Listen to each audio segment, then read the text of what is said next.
A player just walked up to a podium at one of the most prestigious football programs in America and said what a lot of people have been whispering for months.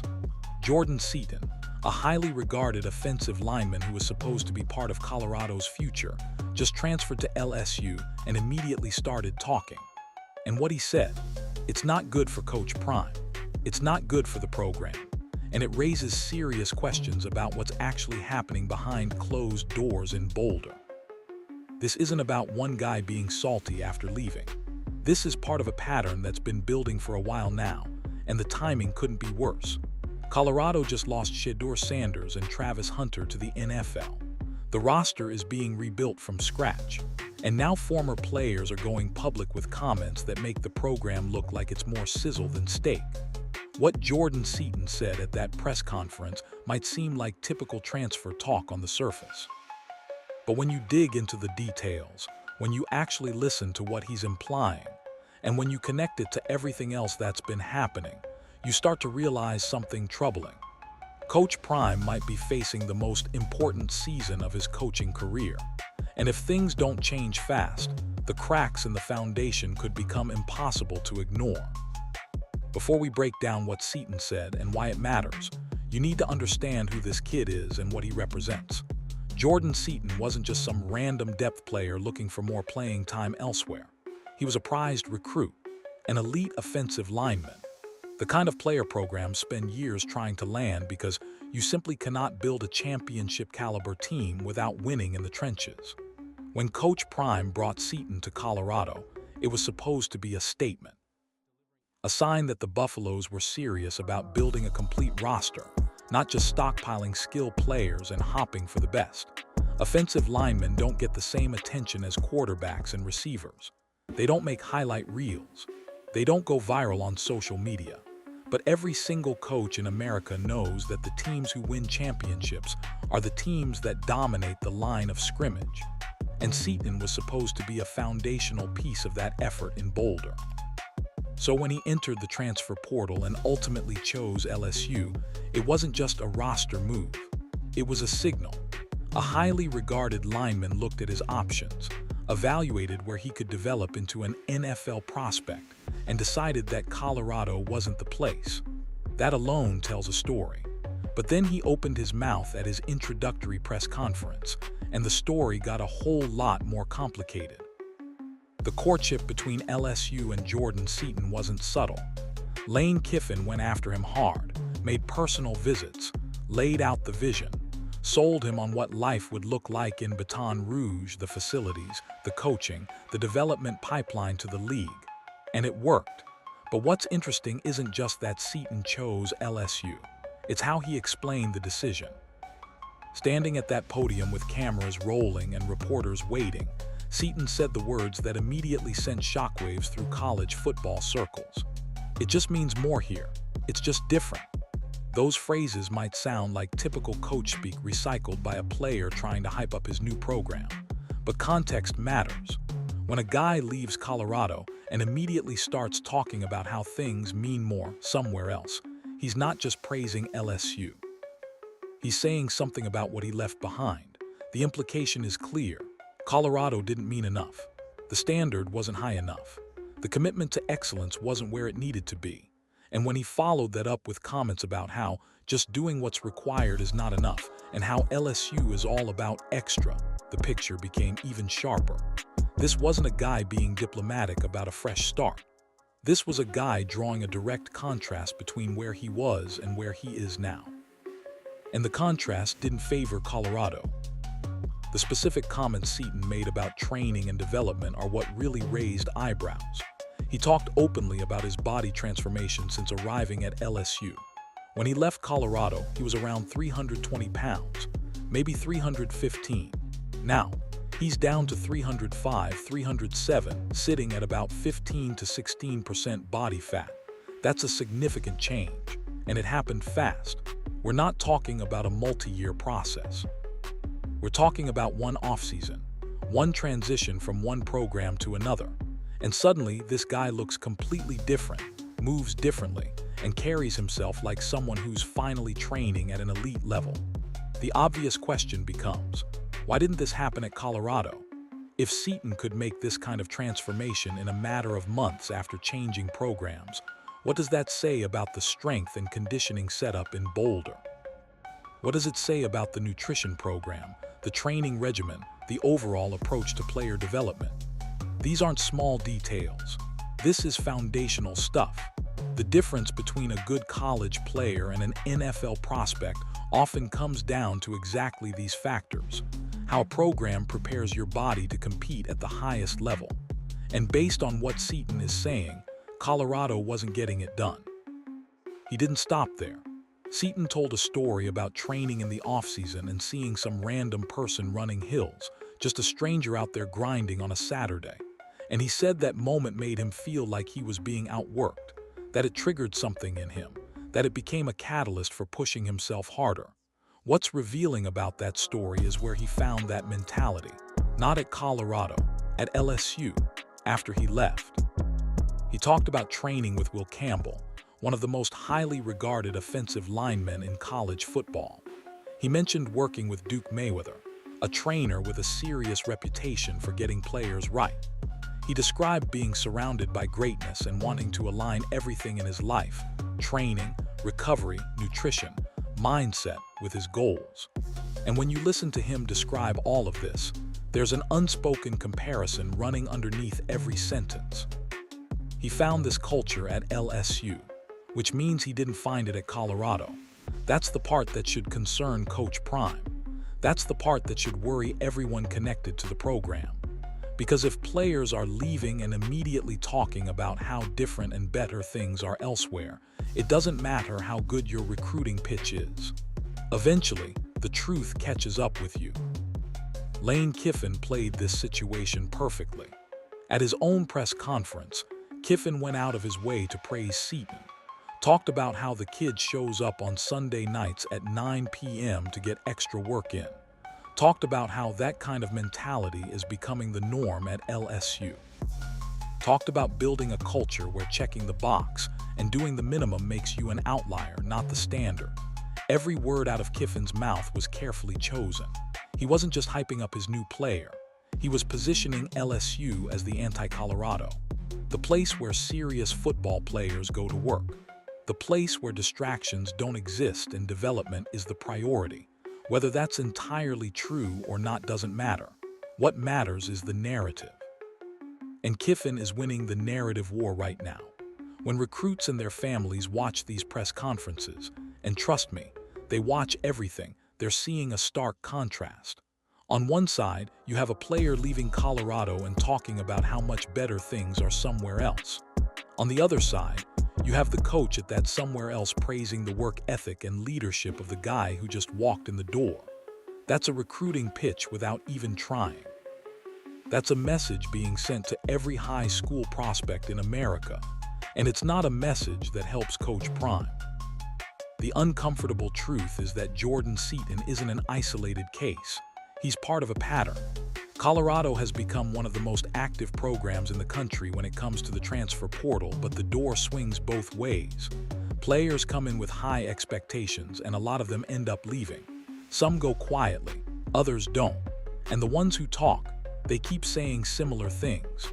Questions about the culture, questions about the coaching, questions about whether the program is actually developing players or just relying on the brand and the hype to cover up deeper problems. This isn't about one guy taking shots because he's bitter. This is about multiple players leaving and painting a consistent picture that doesn't look great. When you see it happen once, you can write it off. When you see it happen repeatedly, you have to start asking harder questions. Is this a coincidence? Is it just the nature of the modern transfer portal era? Or is something actually broken inside that program? The answers to those questions matter more now than ever, because the most important recruit in Coach Prime's tenure is watching all of this unfold. And his name is Julian Lewis. Julian Lewis is a five-star quarterback, the real deal, the kind of prospect who only comes around every few years. He committed to Colorado as part of Coach Prime's vision for the future. The idea was simple. Deion Sanders would go to the NFL and Julian Lewis would step in as the next franchise quarterback. The pipeline would continue. The success would be sustained. The brand would keep growing. But here's the thing about elite recruits. They have options, unlimited options. And they're paying attention to everything. Every transfer, every comment from a former player, every whisper about culture or coaching or development. When Julian Lewis sees Jordan Seaton standing at an LSU podium talking about how different and better things are there, what do you think goes through his mind? When he hears about players leaving Colorado and immediately making physical transformations they couldn't make in Boulder, what conclusion does he draw? The pressure on Colorado this season isn't just about wins and losses. It's about keeping Julian Lewis happy. It's about proving to him and to every other recruit watching that this program is more than just social media content and celebrity appearances. If Colorado struggles again in 2025, if the results don't match the hype, speculation suggests that Lewis could be the next one entering the portal. And if that happens, it's a wrap. That's the domino that cannot fall. Losing the five-star quarterback, who was supposed to be the future, would confirm every criticism and collapse the recruiting pipeline overnight. The margin for error here is razor thin. Coach Prime is standing at a crossroads whether he wants to acknowledge it or not. The 2024 season was supposed to be the year Colorado took a leap. They had Deion Sanders, a legitimate NFL quarterback. They had Travis Hunter, arguably the most talented player in college football. And they still couldn't break through to the level everyone expected. Now both of those guys are gone. The safety net is gone. Two players who could cover up problems with sheer talent are no longer in the building. What's left is a roster being rebuilt through the portal and a coaching staff that has something to prove. Because here's the question that Jordan Seaton's comments bring into sharp focus. Can Coach Prime actually develop players? Or is he just good at attracting them? Those are two very different skills. Recruiting is about selling a vision, leveraging a brand, creating excitement. Player development is about the grind. The daily work, the strength and conditioning, the technique coaching, the nutrition, the details that don't make headlines but determine whether a talented kid becomes a pro or flames out. So far, the evidence is mixed at best. The players who have succeeded at Colorado mostly came in already developed. The ones who needed to be built up, many of them are leaving, and they're not being quiet about why. The 2025 season will answer a lot of questions. Colorado's schedule is challenging. The expectations are unclear. What does success even look like for this team without its two best players? A bowl game, 8 wins, just being competitive. Different people have different answers. But here's what's certain. The vibes and the content and the social media engagement won't be enough to save Coach Prime if the on-field product doesn't improve. There's been a lot of talk over the past 2 years about building something special in Boulder, about changing the culture, about bringing excitement back to a program that had been irrelevant for years. And to be fair, Coach Prime has accomplished some of that. He's made Colorado relevant again. He's brought eyeballs to the program. He's recruited players who never would have considered Boulder before he arrived. But relevance isn't the same as results. Attention isn't the same as winning. And at some point, the circus has to produce a championship-level performance or people start wondering if it's all just an act. That's where Colorado is right now. The window between building something and failing to deliver is closing fast. And comments like the ones Jordan Seaton made only accelerate that timeline. What makes this situation so tricky is that Coach Prime can't really fight back against these narratives without making things worse. If he ignores the comments, they linger and fester. If he responds directly, he looks defensive and petty. If he attacks former players for speaking their truth, he looks like someone who can't handle criticism. There's no clean way out of this. The only real solution is winning. The only way to silence the doubters and the critics and the players taking shots on their way out the door is to put together a season that speaks for itself. Win games. Develop players who stick around and get better. Create an environment where the guys who leave have nothing bad to say because the program genuinely helped them grow. That's the standard for elite college football programs. And Colorado isn't there yet. Maybe they're on their way. Maybe this is just the messy middle part of a building process that will eventually produce something special. But maybe not. Maybe the foundation isn't as solid as the marketing suggests. Maybe the cracks are deeper than anyone wants to admit. The only way to know for sure is to watch what happens when the games actually start. Lane Kiffin is going to keep doing what Lane Kiffin does. He's going to keep building LSU into a powerhouse. He's going to keep landing elite recruits and transfers. He's going to keep making subtle comments that position his program as the serious alternative to the flashier options.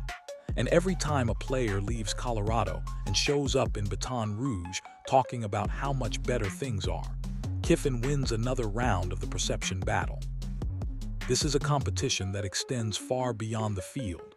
It's a competition for talent, for attention, for credibility. And right now, the momentum isn't on Coach Prime's side. That can change. One good season can flip the entire narrative.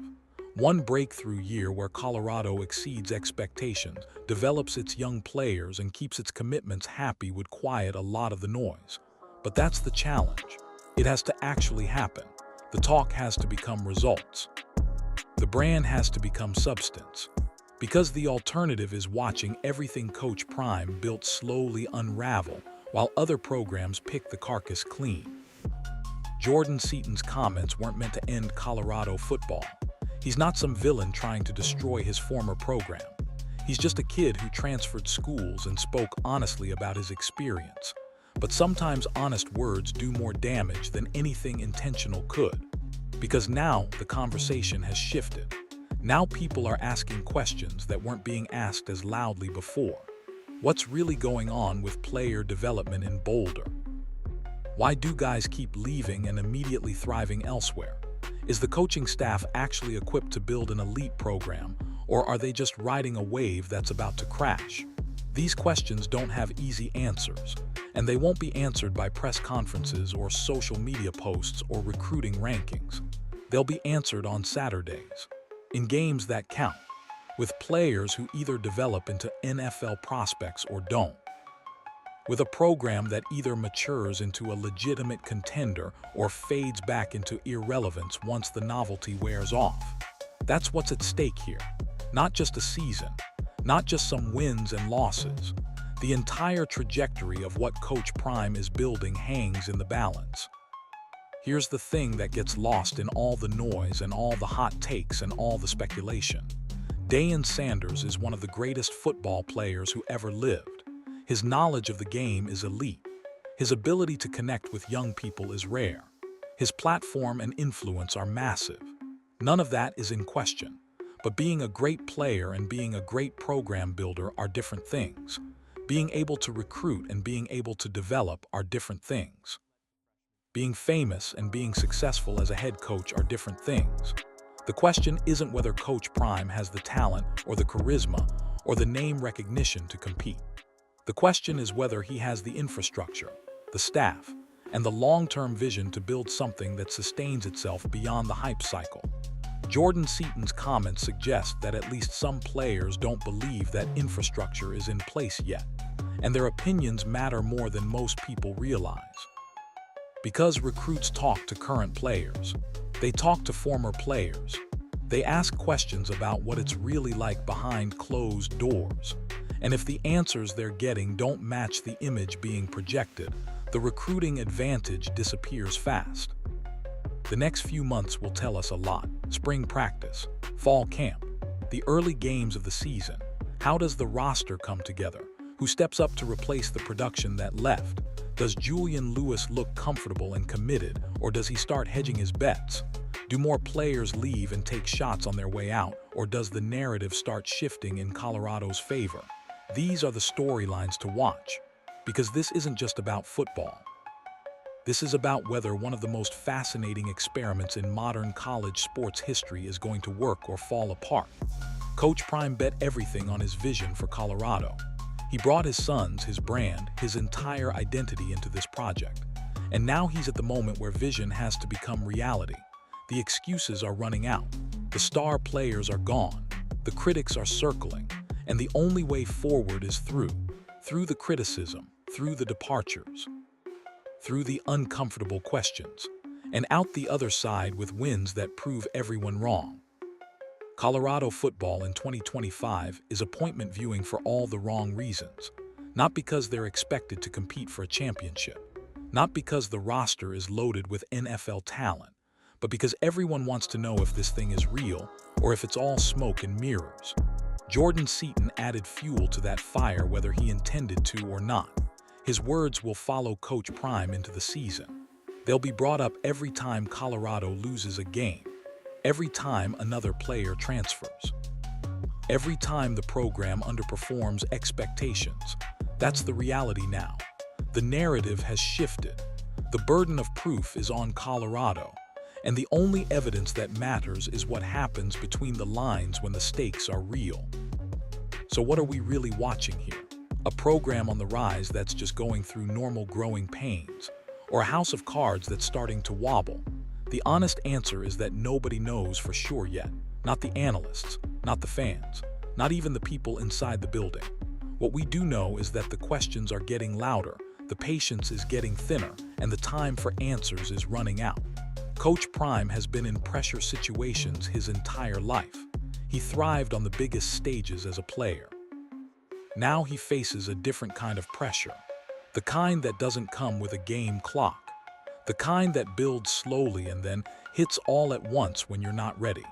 How he responds to this moment will define his coaching legacy more than any single game ever could.